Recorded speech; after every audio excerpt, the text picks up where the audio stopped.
Hello people, I am Poorpl and today I decided to talk about both of the free games on the Epic Games Store, the Darkside Detective and the Jackbox Party Pack 4.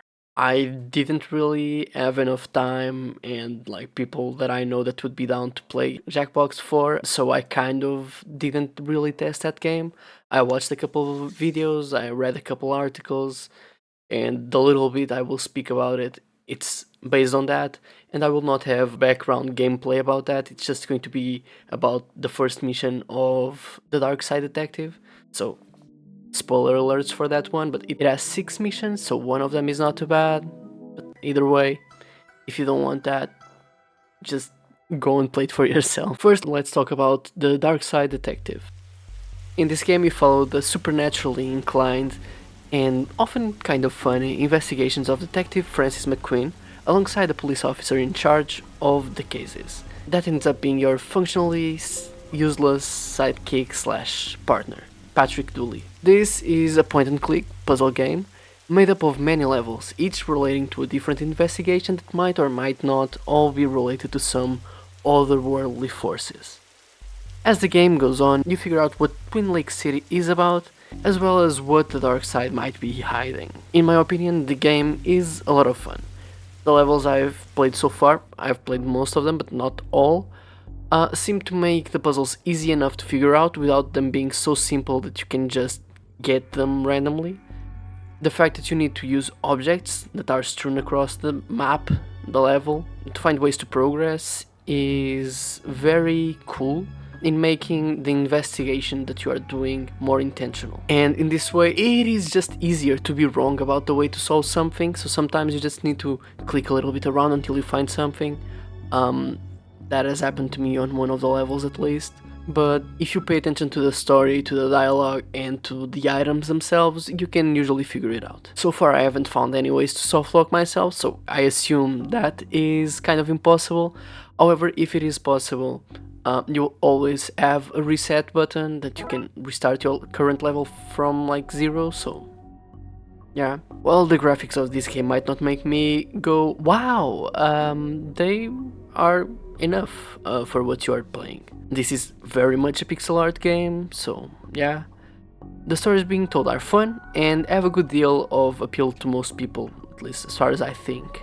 However, some of the jokes might be a little bit more on the adult side, so if you are an adult, a parent, looking for games for your child, I would fully recommend you play it first, the whole way, because there are some, adult jokes that are mostly based around innuendos and stuff that kids will probably not understand, but you know your kid and what you want them to see the best, so yeah. I don't think this game is the best thing since the fucking wheel. However, I think it's very funny, very fun, and you can play it for a few hours.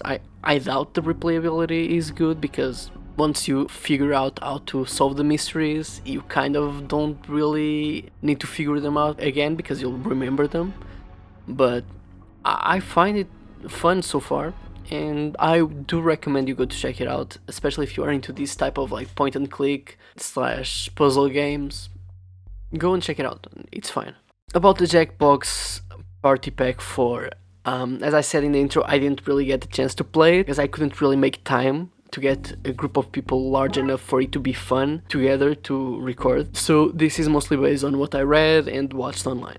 This pack comes with 5 games for you to play with your friends, and it could be a lot of fun, especially if you have a lot of long-distance friends. Also, it could even be adapted into a drinking game, if that's more of your vibe. Again, distance doesn't really matter, you can play in the same room as long as all of you have the game in your device. It might go a little bit wild while playing, because it depends a lot on what people type and stuff like that. These games seem to also have some functionalities relating to streaming, so if you are streaming the game, there are ways for the audience to interact. I'm not sure how that works, I don't care too much, I think most people don't care too much.